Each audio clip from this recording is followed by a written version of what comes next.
Hallo, liebe Hello Zuschauer, and good afternoon, liebe Gäste, dear liebe Familien, audience, liebe dear guests, dear Fachkräfte. families, dear professionals, Ein großes Hallo nach and a very massive hello and welcome to Canada, to Wir Kim. freuen uns, dass das alles so super We are klappt very happy that und it wollen works out gar super here, nicht technology-wise, viel, and don't want to weiterreden, sondern der go about Christian wird die too Kim much wieder ado. vorstellen und dann Christian geht's will auch take schon over and direkt los. introduce Kim, and then we'll dive right into it. Christian. Hi und guten Nachmittag Hi, von mir. and good afternoon from me as Jetzt well. kommt Kim dran. The next speaker is Kim, Dr. Kim Blake. Dr. Kim Blake, Wie Claudia gesagt hat, aus as Claudia Kanada. said, from Canada.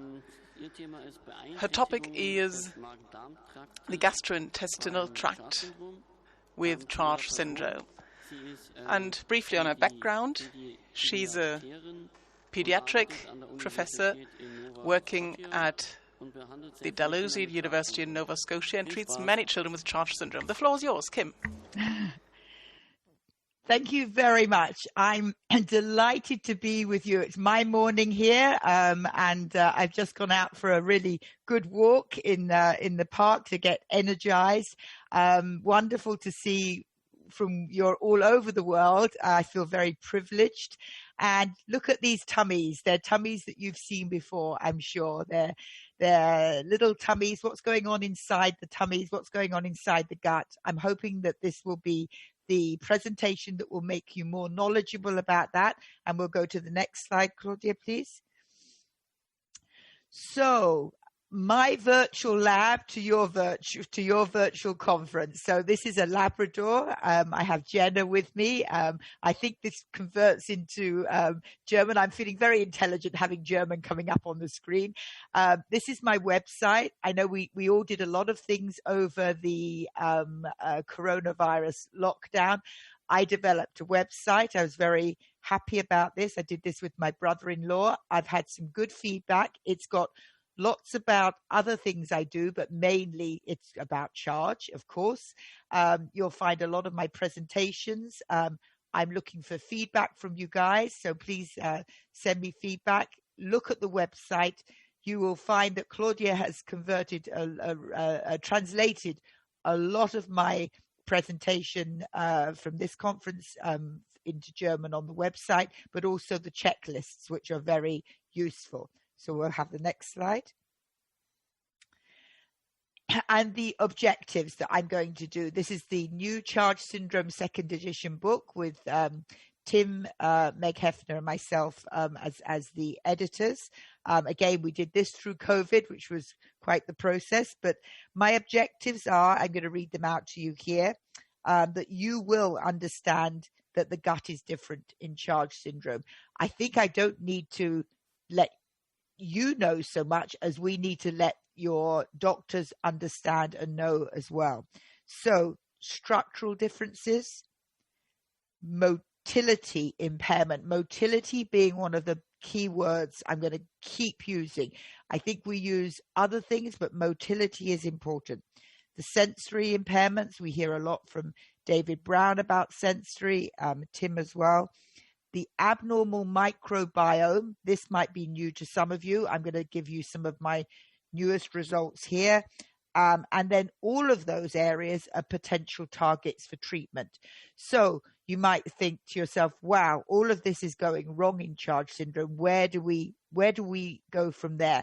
So treatments, I may not have too much on treatments, but you should be able to think, where else could we treat if we know what's going on? Knowing what's going on is the first issue. Next slide, please. So I'm very proud of this paper. Again, all of these papers are on my website. It's a real push. I'm going to have all this surge in looking at my website after the German conference. So this is from 2017. This is one of the first papers we put together, which really looked at everything. And I like the diagram that we made up here. You've got the GI and feeding dysfunctional gut in Charge Syndrome. Look at all the little circles around all the areas that are affected. And really, if you think about the gut is the biggest organ in the body. It is not really so much controlled by the brain. It's actually the gut often controls the brain. You think of the gut feeling. I'm sure you have the same in German, that gut instinct. So there is the gut and the brain are connected by the traveling nerve called the vagus nerve. Wow, there is so much going on there, and we don't really even have what I call the experts. I'm not even a gut expert. I'm a pediatrician, but I've made myself more of an expert because I think there's a real cavity. There's a real loss of anybody doing this work. So if you know a good gut person who wants to join up with me, I'm all there for you. I can learn a bit of German. Okay, next slide, please. So what I'm going to do is I'm going to take you through top to bottom. We're going to go top to the gut. Whenever you're taught in medical school, your gut begins at your mouth and your nose, really. Your gut starts at the top and it ends at your anus at the bottom. So we go top to bottom. So a lot is paid to the top of the gut. If you see, this is Emily with one of my little charge young ladies who's doing her own examination. We always teach them to be doctors before they get too much older. So you've got the cranial facial issues. You all know those: choanal atresia, the clefts, the swallowing, the tongue problems. We now know that the tongue often is actually affected. That's another cranial nerve issue. So lots going on in the mouth. That gets a lot of attention in many ways, especially early on when there's choanal atresia. Sometimes it gets missed with the choanal stenosis, as you know. Salivation, not swallowing. You know what's going on there. We know that there's some sensory, again, cranial nerve issues. So again, this all feeds back into cranial nerve abnormalities. A lot of your doctors don't understand that. They think of charge syndrome as there's reflux and there's a cleft, but really it's all connected. And I always, when I speak at conferences and talk to other doctors, say charge is a cranial nerve condition. Lots and 12 pairs of cranial nerves. It may work on one side, like you know about the facial nerve being one-sided or maybe both-sided. There's all of those pairs, and one of the latter pairs is the vagus nerve, which controls the upper, middle, and lower. We will go to the next slide.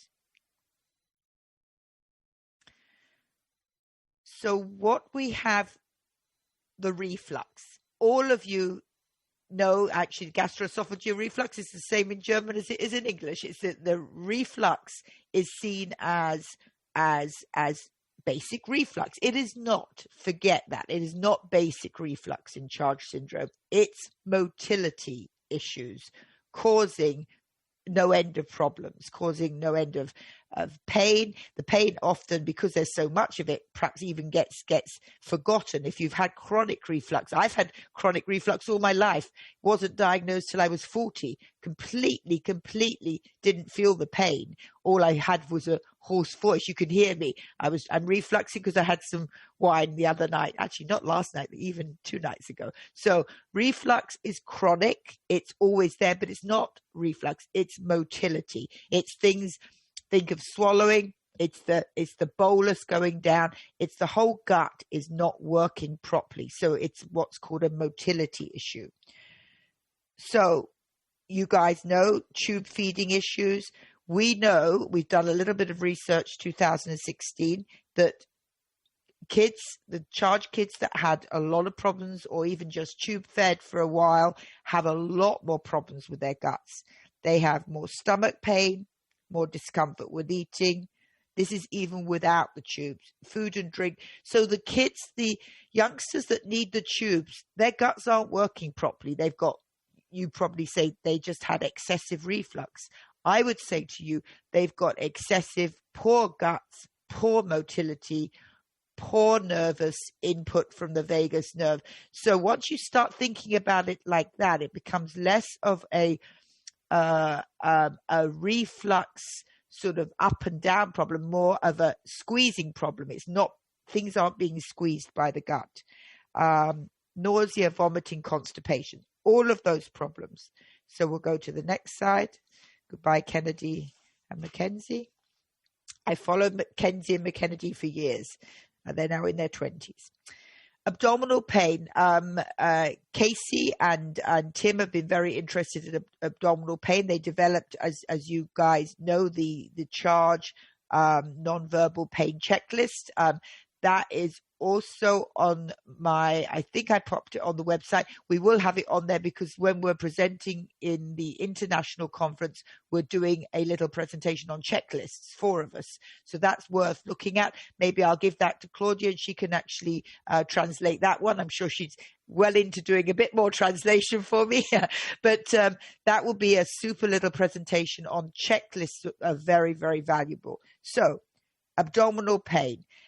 Again, I said to you, sometimes there's lots of it. Sometimes it's being felt. Often it may not it's not being felt. So there's some sensory problems. I think this is one of the biggest areas that is really not been investigated. So we've got the top end, we've got the swallowing, we've got the motility, we've got middle gut problems. There's this digestion. So you go from the stomach to the duodenum, then you go into small bowel. All those, they talk about the small bowel. If you laid it all out, it covers massive number of football pitches. So the small bowel is where all the absorption and digestion first, then absorption gets going. Now, that's where you say to me or say to us doctors, they seem to get bloated. They're getting uncomfortable. You've got to go very slowly on the feet. So there's lots of things that are going on in that digestion. Again, I'm going to direct you back to the vagus nerve, and I'm going to show you pictures where the vagus nerve is not properly aligned, is not actually, it's not even there half the time. So you've got digestion problems. Think of digestion. If your motility, if your gut is not moving along properly, and I'm going to keep telling you this because I think this is something that I think gets lost. So it's sort of more stagnant. It's a little bit like a pool, and it's not moving through the pool. A pool of water that's not stagnant has an in. Water comes in and out. It's otherwise you have a stagnant pool. So I think this is quite a good analogy. Somebody told me that this explained it to them the other day, actually Nancy Hartstall, when we were talking. If you've got a pool in the gut that's just sitting there, that's not moving so much, when you put food in or anything in, it ferments. It doesn't do what it's supposed to do, which is digest and absorb. It just sort of sticks around, starts to bloat, starts to make gas, because the bacteria there want to do that. I'm going to go back. That's probably new to many of you, certainly a little bit new, but I'm going to go back to explain that a little bit more. But I wanted to get you thinking about that. So we've got digestion issue. The gut is different in Charge syndrome. That's important. I'm going to say that again. The gut is different in Charge syndrome, particularly that absorption bit, particularly the bit at the other end. We can talk. Constipation gets a lot of press because it's a big problem, but I'm going to draw your attention to the central gut, which is the small bowel. Okay, we'll go to the next one, which is constipation. I am sure I don't need to tell any of you that constipation is a big issue. So you're sitting there, and even some of us without Charge syndrome have a few constipation issues if we don't look after our diet properly. It's one of the biggest issues. It gets noticed because you get the stool builds up, and then you're ending up with putting in lots of PEG at the top end, or suppositories at the bottom end, or Senecot type of drugs that will actually push the bowel out, push the constipation out. What's important is that the PEG, the Restoralax, Miralax, will soften, but unless you have something that's pushing it along, and Senna is a natural product. We used it a lot in the UK when I learned my pediatrics. It got poor press. People worry that you're going to become addicted to these things. I think of it, if you need a puffer because you have asthma, you're not addicted to the puffer. If you need a needle because you've got diabetes, you're not addicted. You need insulin. This is the same with guts that don't have this motility. You need to help push it along. There are ways. I remember David Brown looked at doing the massaging, which I thought was great when he demonstrated that. Yes, you can push things, you can soften. You've got to push things along. Is there another way of doing it? We're going to come to that. I have some ideas. So we'll go to the next slide. So GI conditions that are missed, I wanted to put a nice call out there for things like abdominal migraine, although I may be changing my mind about that a little bit, but also the pocketing in the cheeks, the overstuffing, and gallstones and dumping syndrome. Now you may say, oh my God, do I need to worry about all of those? I think if you've got issues with, say, chronic abdominal pain, not a bad idea to think about abdominal migraine and are there triggers. I think with abdominal pain, there are triggers. Often it's constipation, we know that, but there can be other triggers as well. This is a great little picture where my young lady here is using an app to help her prompt to swallow. And she worked with the speech language pathologist, and it worked extremely well for her. And it was just a little behavioral thing. So sometimes you don't need all the drugs and all the pouring in lots of medication. Sometimes you can do things with your therapists. The paper on late dumping syndrome is again on my website. It's really, the bottom line is if you put a lot of carbohydrate in and you've got a bowel that's not moving along, it ferments, it sends a signal which then rises this insulin going up, and you then feel you feel strange. It's a sort of, there's an early and a late dumping. We explain it a little bit better in the paper. I'm not again an expert on that particular syndrome, but it's something to watch out for. So something I want you to draw your attention to. So these are what I call missed or different conditions that I just wanted to, and you may have questions for me at the end about these. I'm going to go next slide. And I know Claudia's had some great fun with converting the charge syndrome checklist into German. I'm not sure. Have we succeeded yet? I'm not sure. Maybe yes. Yes. Oh, yeah. So I'm hoping it's up there on the website. Your extremely long German words have been a challenge, but if Claudia can't do it, nobody can do it. So she's done it. So I'm very proud of the checklist. And if you go down on the left-hand side, you'll see sections. And I think it's 1, 2, 3, 4. Fifth section down is the GI section. It's a reasonably big section. What we do with the checklist in clinic, which I think is very important, and you as parents or as therapists can use this, is it's a check-in to make sure we're not missing anything. And also it's a reminder about all the systems that are involved. So you may be offering this, say, to your ENT surgeon or your GI specialist, and they can concentrate on that bit. As a pediatrician, I tend to cover it all. Even though I tell people I know my charge syndrome, I'm fine. I love being organized. Everybody knows that. I need a lot of organization to be able to even do this. I needed a lot of organization. But this is a great checklist. Again, we now have it for you in German, which is great. You should be carrying this around with you to your appointments. It's been used in Cincinnati clinics now, all through their clinics. And they have I think, one of the biggest charge syndrome clinics in the world, that they see patients all the time. So they use it, we use it. I'm very keen on other people using it. So let me know about that as well. And we'll go to the next slide.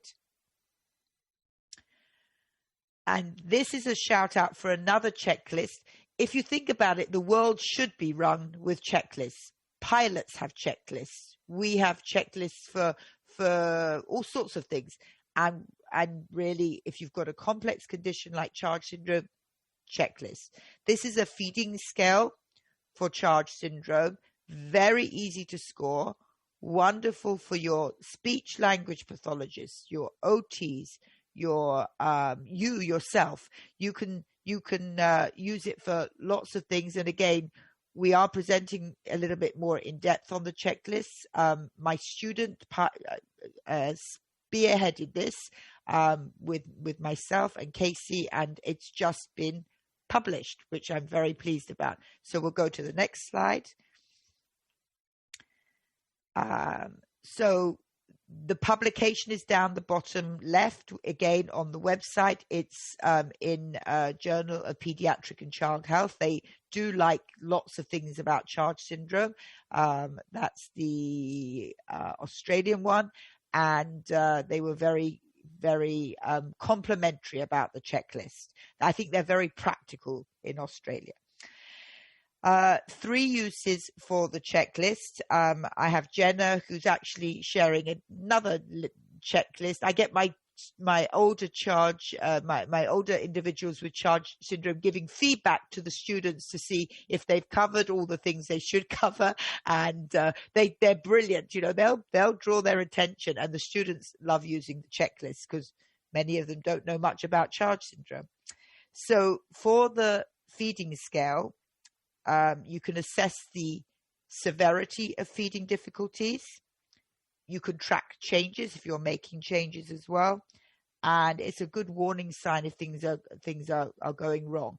I personally haven't used the feeding one so much. I use the other one all the time, but I've heard from other people that have used it that it's very valuable. So again, I'd love to hear if any of you have used it or know about it. So the next slides. I'm now going to present some of our basic science work. Not too many slides and not too much detail, but we got our first pair of zebrafish, male and female, from the Texas Chargers. I always give them a shout out because they said, "What can we get for you, Kim?" I said, "I want a pair of zebrafish," and they they got a pair of zebrafish. We bred them. We did some research. I'm saddened that my colleague who ran the lab moved to Ottawa, but I'm hoping he's going to invite me once COVID restrictions stop and I can go and speak about Charge syndrome in Ottawa and do some more basic science research with him. So what did we do? We had zebrafish with Charge syndrome and zebrafish with not Charge syndrome. It was so funny watching the Charge syndrome zebrafish. So one thing is their spines were a bit odd, so they swam in a funny way. You could tell who they were. They also swam very fast. So they were moving fast and they were twirling around. Anyway, we always used to say you can spot the Charge ones, which was a great fun. So I miss the lab. I used to go and say hello to them. I miss the lab a lot.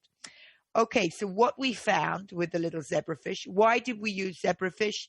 They are very akin to us, to humans in their complement of DNA and their complement of DNA. It's a bit like using Drosophila flies. So you think, my goodness, how can they be like us? They are like us. So when we looked at the control, which is the regular zebrafish with the charged zebrafish, the charged zebrafish had smaller stomachs, so their anatomy was different. They also had very disorganized vagal nerve. The vagus nerve, which I told you about, goes from head to all the gut, down to the heart, down to the rest of the gut, down to the lower gut. The vagus nerve was not correct. So again, we're making that analogy to human beings. We haven't done the human sort of looking at the gut. I'd love to do that, but that's a big experiment.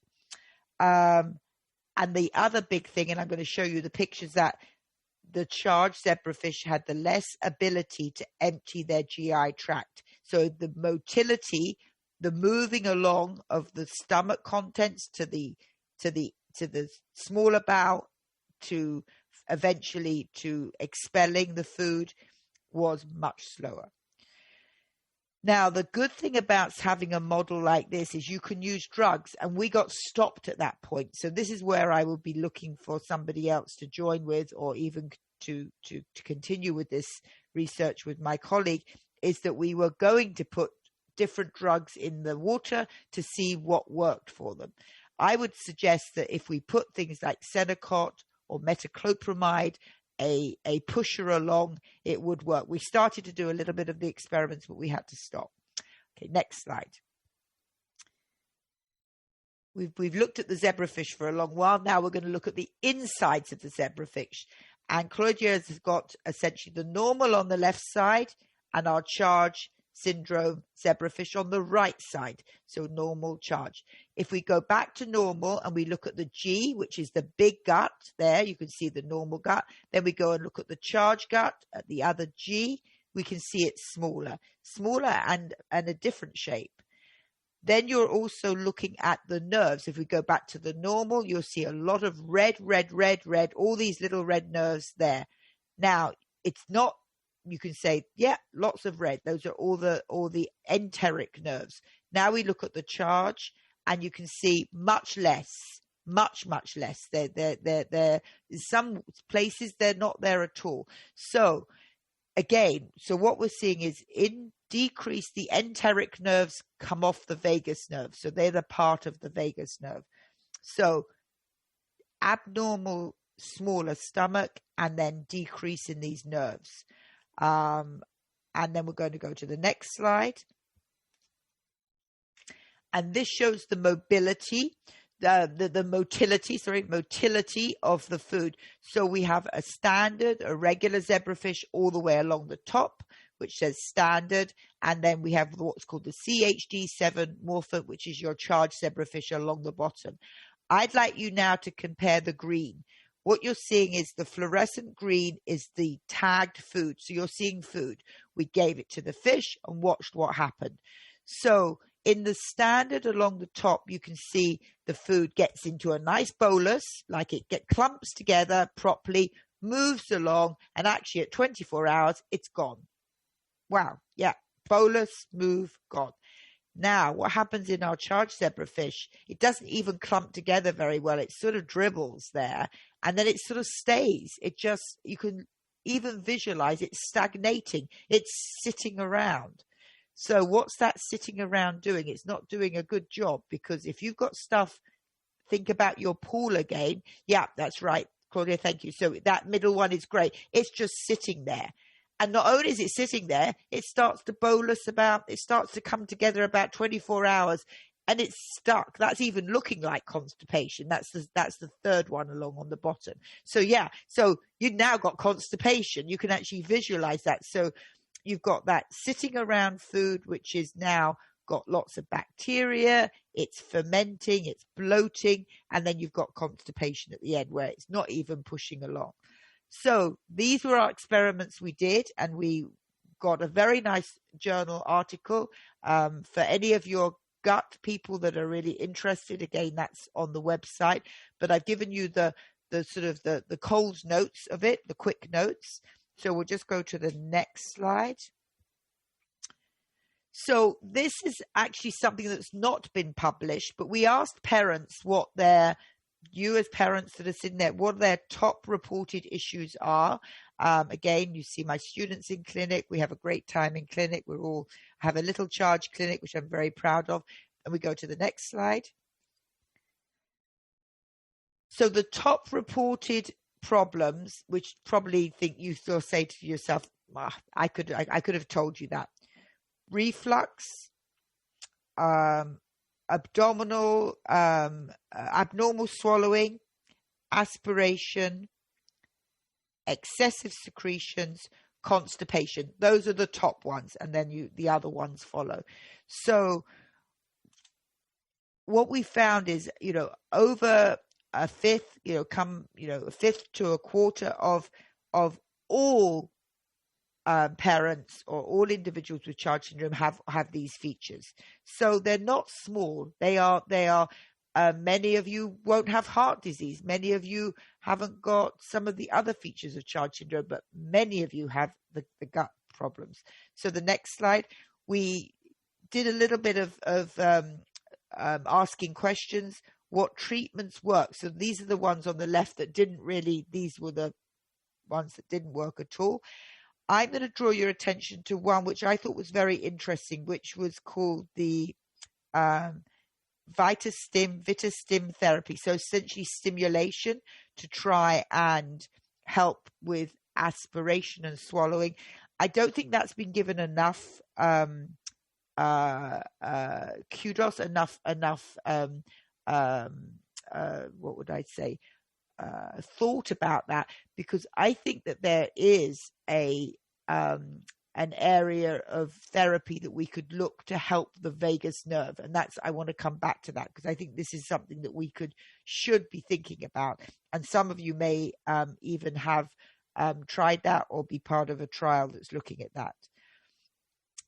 Where there's pocketing of food and overstuffing, most of these issues, you can have behavioral changes and drug therapy changes, and then something like the VitaStim therapies are more like, I will call them more like surgical changes. So one of the other things that abnormal chewing, sometimes you can work with orthodontics, you can do behavioral therapy. The behavioral therapy often needs to work with the drug therapies as well. So we'll go to next slide. Not a huge amount there. You might say, oh, I've tried all those things.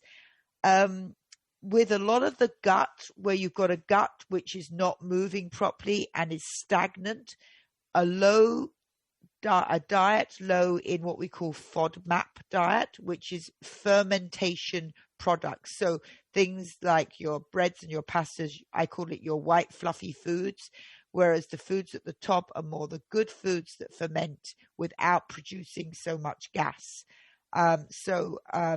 It's not a very nice diet, a low FODMAP diet. We, as all individuals, eat a very high FODMAP diet. We eat a high fructose content, a high fermentation. So if you have a family, to try and do that can be quite tricky. But there is some understanding that low FODMAP diet and small amounts of food can help with digestion. We're going to now move on to the microbiome, and I think we're doing fine for time.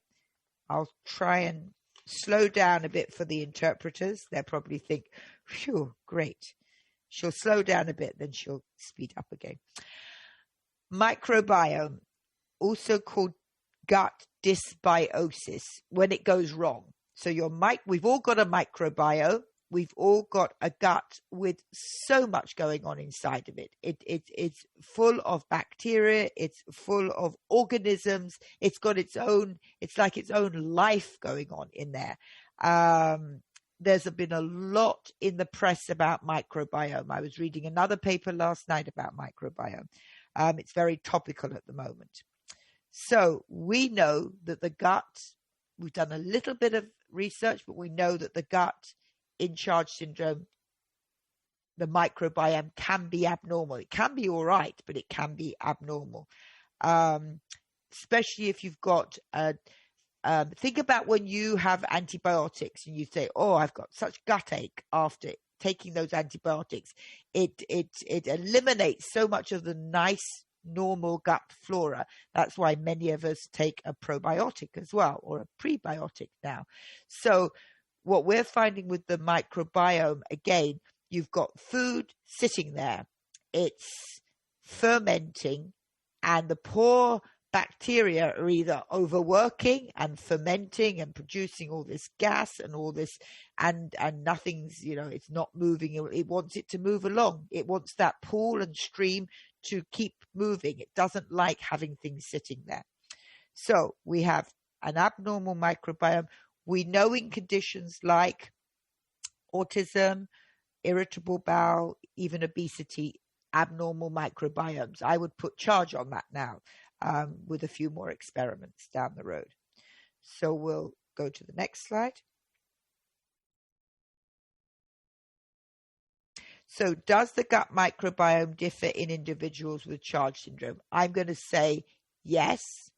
Not all. I'll show you some slides on that, because we know that there's some of you out there that can say, I don't have any problems with my kiddie's gut. It's been fine. It's not been an issue. I have a few children that I follow with Charge syndrome that yeah, they have got regular, good going guts, but there are a lot that don't. So what we did is, these are our first lot of results.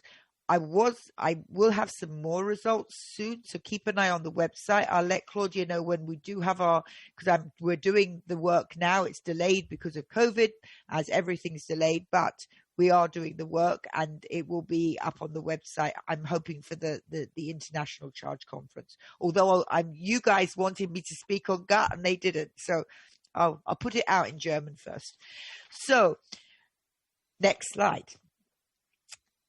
I'm going to show you some results from these provisional. So I'll take you through this. So we were looking at a sibling pair. One individual has Charge syndrome called Charge 009. The control was that person's sibling. That's control 009. So your control is in the red, your charge is in the blue. So all the way along the bottom, you've got all the types of bacteria that tend to be present, and some of them are in minute amounts that we can't put them on a graph like this. But I'm going to draw your attention to two. It's called Bacteroides, which is on the left-hand side, the second, yep, that one, and then Firmicutes, which is further along there. So big amount of both of those.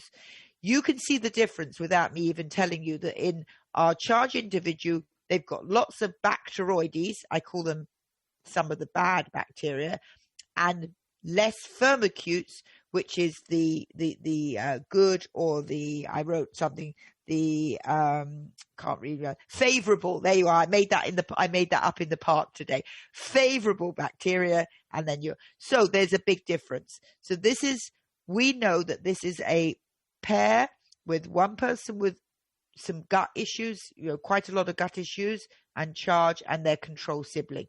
When you look at the graph on the right hand side, this is looking at diversity. This is looking at how diverse that is. That's looking at all of the bacteria, the organisms that are present. So what you're seeing here is the control is quite diverse. It's got lots of high levels of everything, and our individual with Charge syndrome is a lot lower. So it's not as diverse. And that's probably a very important point. You could have nearly equal, but when you put everything together, the charge gut doesn't have as much of all of these things that it needs. And the next slide.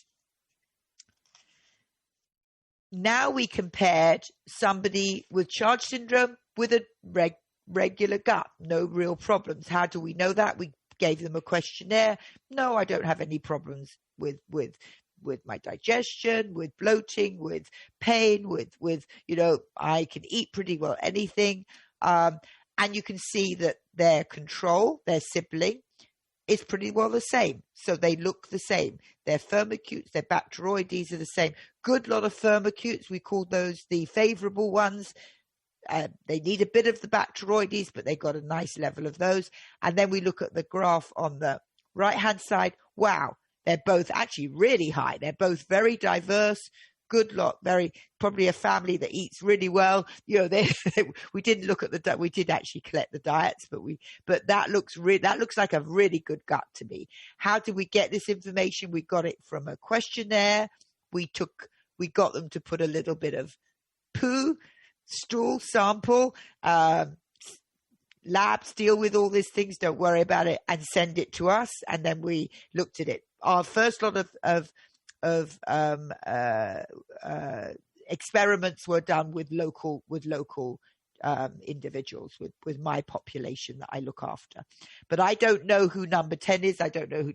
I could guess, I suppose, but I don't know. So this was very, very exciting. We now then did our experiments across the States, where I think mainly the States, a little bit, a couple of people from Australia, I think one family from Europe. oh, we didn't get such a good result. Now, when you don't get such a good result, you're thinking, what's going on? The only thing I can say is our diets differ. We have very different diets across different places. So that might be it. So we're actually looking more, we're doing some more. If you don't get the right result, you're just sort of like, oh my God, well, why is it so, this was so black and white. You can see it from, and we had, I think, 10 individuals.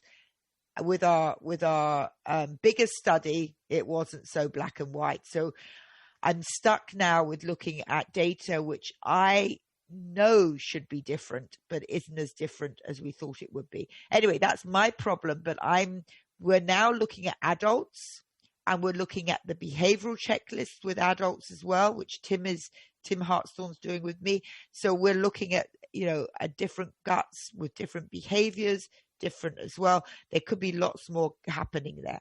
So we'll go to the next one. So this really summarizes a little bit of wordiness here. I'm going to tell you the charged microbiome is different, even though our results for the bigger study isn't completely significant. There are big differences. We're finding that we're having more of the Bacteroides, less of the Firmicutes, and decreased diversity. If you're going to take one message, it's that diversity that's still decreased. So we haven't got they haven't got enough of everything going on in the gut. Think about the structure. When I showed you those, stomach was smaller. Everything is sort of structurally not right, but also the insides are not right as well. The next step is we are increasing our population. We're looking at the behavior stuff. I'm still we are still collecting data. So if we go to the next, so my next slide, I think we've got my student is somewhere in another slide, but we'll show. You might say, well, what can we do about this poor gut? There's thoughts about fecal transplant implants. There's thoughts about actually developing a tablet pill, like you have a probiotic to put into the gut to help increase that gut diversity. I don't think that's going to be enough in itself. You've got to be able to have motility things happening as well. And this may be where we look at a pacer. We look at one of our great soccer players, your soccer players, is now going to go under a pacer for his heart. So think of pacers for the gut, very similar to pacers for the heart. So I think that the only way of really succeeding with a good pushing along a gut that's going to do this and move along is going to be using some form of pacer, which sounds invasive, but actually it isn't so much. With these little pacers, they can actually go in the neck. They can be tiny little buttons. But this is happening in some countries. I know that, but I'm not sure it's happening with your kids, with whether you know about this. You often know about these things before I do, but I've heard of a couple of individuals in the States that are using these. We'll move to the next one. I just want to mention something else that we're very interested in. It's not so much gut, but it really ties in with, again, probably the sensory and cranial nerves, but it ties in very much with the vagus nerve as well. So it's called postural orthostatic tachycardia syndrome, POTS. So I read 2 papers last night on it. It's a bit like microbiome. It's got a lot of press recently, and we're not brilliant at diagnosing it. But my young lady here, Charlie, definitely has POTS, and we are doing a study collecting some stories and individuals with a diagnosis of POTS. What I don't want you to do is go away and run away and think, could all my adult symptoms be due to POTS? So I prefer to think that there's lots going on with charge from all ages. This could be something to think about.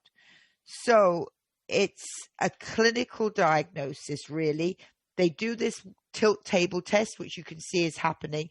So the essence is it's really a dysregulation of the autonomic nervous system. So we have a nervous system where we know what's happening. We reach out for something. We direct the nervous system, and then you have a system which actually goes and does its own thing. The heart, the gut. We don't think about the nerves; they do their own thing. So we say POTS is a dysregulation of that system, which makes sense in charge syndrome. So Charlie had this test, and she was positive with this test. So when she's lying down, she was monitored, blood pressure, heart rate. When she was put up into a more upright position, funnily enough, the first couple of times we did it, there was no change. But when we relaxed the belt that was around her stomach, because she said her gut was feeling, her tummy was feeling she was feeling cramped. And we said, oh, it's far too tight. We got very positive results. So that actually even tells you it's gut related as well. Anyway, that's I'm thinking about that one. So the next slide is actually Charlie's story. She was 17 when she presented with this, and her mum phoned me up. It was a very hot day in Prince Edward Island. We don't have very hot days here in Canada, very rarely. So they were out for the day. You could say she was dehydrated. She didn't have any blood pressure issues. It was all to do with heart rate. But she'd had these on other days as well. She got agitated. She started to vomit, loss of color in her face. Her peripheries sort of went blue. Her hands and legs started to get blue. She had some diarrhea afterwards. She went to hospital and they monitored her, and she showed signs of her heart rate kept going up and coming down. Now, given that she's got charge syndrome, she's never had a cardiac problem. They did check her heart out as well. And that's an important thing to do. You shouldn't be saying this is POTS when actually what's really happening is it's an arrhythmia, it's a heart problem. So you've got to be very careful diagnosing this condition when you've got so many other conditions going on. And then Julia was collecting some data from from one of the conferences we went to, and that's Julia on the left-hand side. She's still collecting some data. I'm a little bit more wary about POTS since I wrote this presentation, which was actually, I was supposed to be with you a couple of years ago. I was very excited about it. I've become a slightly less excited, very, very cautious about making a diagnosis. So we'll move to the next slide. So we had very provisional, we've got more results. Again, I will let Claudia know when we've got more to tell you. But heart rate and racing heart was one of the big signs. Lightheadedness, fatigue, but it's very different to vasovagal. You all know what's called vasovagal, which again has vagal in it, but fainting when you stand up and you feel odd and you faint. This is different. There are a lot more parts to it. Trouble passing stool and reporting that feeling sick, vomiting. So it's very, again, you can hear from those symptoms, I bet lots of you. And if we go to the next slide, this will give you an overall what to look out for. Again, I'm cautious. How to make a diagnosis? Do you really need a tilt table test? A cardiologist can help you with that. It's a diagnosis of exclusion, which is why I think a cardiologist is a good person, because they will make sure the heart is functioning well as well. One of the things, and why we're seeing it in adolescents and young adults or older adults, there's part of deconditioning. As we get older, we don't exercise as much. We know that, little ones run around. There's lots more activities for them. We do a lot of sitting in our jobs. We do a lot of stuff which doesn't involve running around. We become much more sedentary. so the deconditioning is one of the things that can happen as you get older, and it may well play a role in why POTS comes to light then. If I look at a couple of my kiddos that I followed until they're young adults, certainly one of them I do think meets criteria. We've not really made a formal diagnosis yet, but just her fatigue, I think it's a very fatigable condition. And she's been investigated, we call it through the yin yang, top to bottom, bottom to top, for this fatigue. I think it's probably related to POTS. Okay, next slide. This is somebody else with an experience that we listened to and collected from one of our, when we were chatting to people at the conference. You need to make sure that we are not making a diagnosis like that by a checklist. It needs to be by exclusion, by a good doctor, by lots of thought going into that. But I think it's definitely something to think about in Charge syndrome. It's new. I know that lots of people love new things because they can rush onto it and say, that's what's been going on all this time. But be careful. But also be, there's a lot about Charge that has come to the forefront in the last 10 years that you can say, wow, we now know so much more. And so the next slide is, this is, again, just to continue with POTS summary and recommendation. POTS is difficult to diagnose, especially with individuals like we have in Charge syndrome with multiple problems. Important to have awareness. Treatment can be difficult because that may be where you want me to say now, what's the treatment? I'm going to put, I don't think I even put it here, but the more I've read recently is this deconditioning. So helping increasing your exercise tolerance. Even if you don't want to exercise, exercise is good for the brain, it's good for the gut, it's good for all of this. So working on increasing exercise. And a lot of people need very small increments, working with a recreational therapist, a physiotherapist, any good therapist that will take you along, an exercise person. Very important, will help. And then looking at water intake, but water and salt intake. So I look at it as being a high hydration fluid, not just water. Just water is not. It's good for a bit, but you need water, and not just pouring salt in. You need a good hydration fluid. WHO, G2 Gatorade is good with low sugars, of course, ones that aren't high in sugar. So POTS falls under the umbrella of dysautonomia. You can read up a bit more about that. There's certainly a lot on the websites about it in different conditions. We are still being very careful in how we're explaining this. I hope I've explained it in a, I've not gone gung-ho and said everything is now to do with POTS. I like to think everything is to do with the vagus nerve and motility issues. Julia's email is at the bottom. My email's there if you're looking at joining us in the questionnaires for this. We're still collecting data. And then one next slide. We're doing well on time, I think. Yeah. And our next slide, Claudia, please. So just a very good call out. This was a paper we did back in 2007, still very relevant. Vitamin D, vitamin D, vitamin D. So 2,000 units, really, it's so important. It's important as youngsters, it's important for us as well. I've just run out. I've got to go and get some more. Us as parents, adults don't have enough vitamin D in our body, in our diet.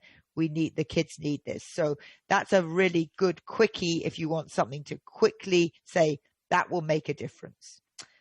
And the next slide. So if you're interested in the microbiome, it's actually Michaela is taking the lead now.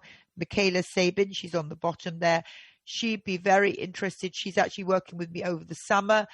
We will send you the questionnaires, the packages. We've got a FedEx sorted out so that you just have to pop everything in a bag, FedEx it back to us. We will help you fill out the questionnaires. We can't help you collect the stool samples. It's nice to have a sibling and our individual with Charge syndrome. It's not completely necessary. You may not have a sibling. You may not have somebody who wants to do this, but it's pretty quick and easy. And then we analyze the stool for the microbiome and we look at your questionnaires. You don't have to have gut problems. We actually want people with normal guts, with Charge syndrome, with abnormal, with problems with their GI or not problems. So we're looking for everybody. That's my group of students that I love taking to conferences with me. Let's say next time I come to the German conference, I don't think I've ever brought anybody as a student. I'm bringing somebody by hook or by crook. We're bringing somebody with us, and they love being there. They love seeing you guys. They love presenting. They like answering your questions. And there's usually every 2 years at the international conference, I take a little group of them, which is lovely. I compete with Tim, but I can't. And he has too many. He has loads, but I have a few. Okay, and last slide. I think look at that, Claudia. 2 minutes to go. So, Fragen und Antworten, is that right? I did it. I was going to do a little bit of joke. Questions and answers. I had to look up what that meant. So this is some pictures of my students. Little Maya in the left top hand corner of the slide is with Megan. Maya has now grown up a lot. She had chronic migraine. We've just published a lovely little paper. It's just in the it's just been put up on the website. If you're interested in intractable migraine and what we did with Maya, we actually injected in the side of her mouth only because she did not like her facial asymmetry. She was getting bullied. She's a very bright girl. It was making her very anxious. When we injected on the good side to relax that side, it actually stopped her chronic migraines. When the Botox wore off about 3-4 months later, they came back again. Very nice little paper. It was actually Julia. Julia has just published that with me. And I don't think Julia's on there. She was on one of the other slides.